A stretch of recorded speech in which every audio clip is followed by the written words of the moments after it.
Welcome back, guys! Before this video starts, I would recommend you to go watch the first video I made if you haven't watched it yet, and subscribe and like and share the video and all those important stuff.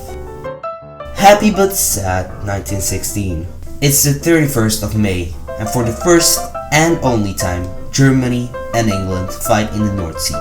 Battles on the sea were never fought because the boats, dreadnoughts, were very expensive. Here comes the money! Here we go! But eventually, in Skagerrak, the North Sea, 97 kilometers from Jutland, Denmark, the Battle of Jutland started. 250 ships and 100,000 men fought in two phases. First, at 4:48 p.m. on May 31st, scouting boats on both sides started firing artillery. Then, at 7:15 p.m. on May 31st, the big battle began. This lasted until the 1st of June.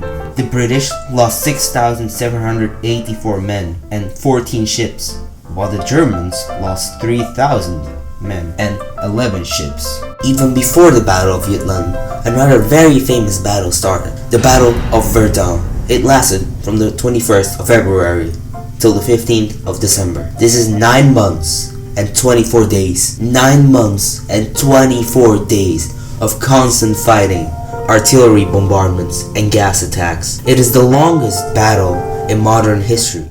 The Germans, their goal was to crush the Allied defense before new troops arrived. The battle started with a heavy bombardment, with German troops slowly advancing. General von Falkenhayn was responsible for this attack. The Germans were making a lot of progress until Crown Prince Wilhelm stopped following the general. This was an awful mistake, and it equalized the number of casualties on both sides. The following months, the objective was to capture the city of Verdun.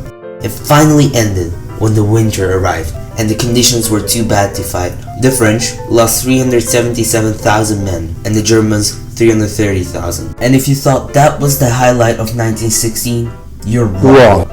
In reaction to the Battle of Verdun, the Allies started an offense to relieve the troops in Verdun. It started with a week of heavy artillery fire on the German defense.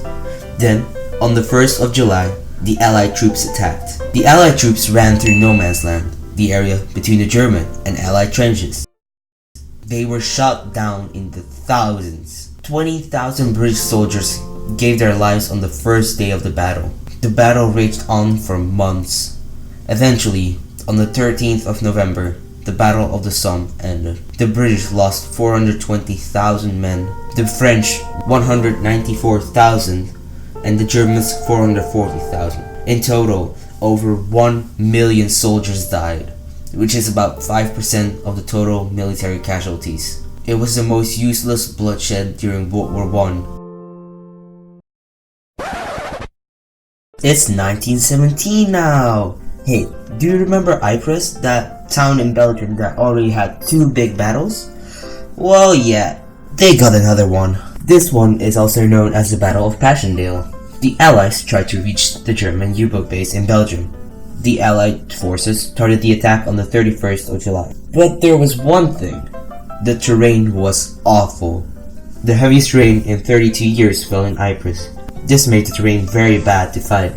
It created mud where horses couldn't get out of. But they got some help from the Canadians, which made it less difficult for the Allies, I guess.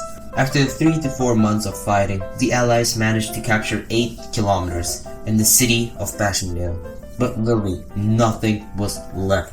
In total, 275,000 British, 200,000 Germans, 15,700 Canadians, and 5,300 New Zealanders lost their life in the Battle of Passchendaele. Meanwhile, in the United States, President Wilson declared that his country would stay neutral throughout the war. But they also saw a good opportunity. They could boost their economy by supplying the United Kingdom. The supplies came by ship that crossed the Atlantic Ocean, not knowing of the danger that was about to strike.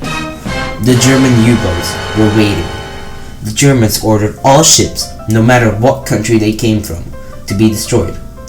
One of those ships was the LUSITANIA. This was a passenger ship that was sunk by a U-boat. Of the 1,959 passengers, 1,198 were killed, including 128 Americans. The tensions between the USA and Germany rose every year, but it was a telegram from Germany to Mexico that was caught by the British that made the US go to war. In the so-called Zimmermann telegram, Germany asked Mexico to attack the United States of America. Mexico would get some land in return, but as I mentioned before, the British intercepted this. Finally, on the 6th of April, the USA joined the Allied powers, and the American troops were getting ready to be shipped to France. Now it's 1918. After the Russian Revolution, the Eastern Front was gone. This meant that the number of troops on the German side would increase on the Western Front. So General Ludendorff tried one more offensive before the American troops arrived. He chose a front from Lafayette to Arras, about 80 kilometers, for Operation Michael. This area was mainly defended by the British. Ludendorff didn't set any objectives for the soldiers to capture. This was a really big mistake.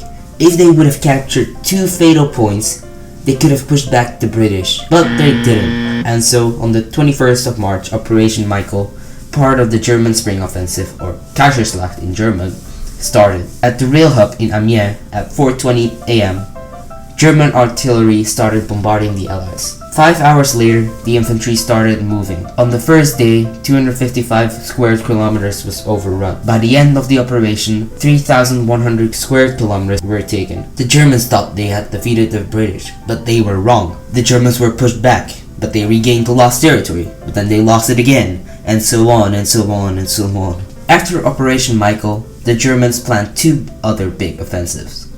These were Operation Georgette and Operation Blücher. During the last operation, the Germans were as close as 90 kilometers to Paris, which is close enough for the Big Bertha, a huge gun. But eventually, these operations failed too, and on the 17th of July, the offensive ended. The day after that, the Allies launched a counterattack on the exhausted German troops. And finally, after 4 long and horrible years of fighting, on the 11th hour of the 11th day of the 11th month of 1918, the sound of artillery went silent along the Western Front in France and Flanders. On 11 November 1918, the war officially ended. The Allies met up with a German diplomat in a train near the French town of Le Francport. After a couple of days, they came to an agreement, and the war officially ended. In total, during the entire First World War, 40 million people died, with 15 to 19 million soldiers in total. It is hard to know an exact number of the soldiers that were killed on the Western Front, but it is estimated that 8 to 12 million died on the Western Front. Okay, thank you so much for watching. I hope you liked the video. If you made it this far, make sure you comment 111111 in the comments. That way I can see that you're an amazing person. Also, make sure you watch the other videos if you haven't, and I will see you soon. Bye!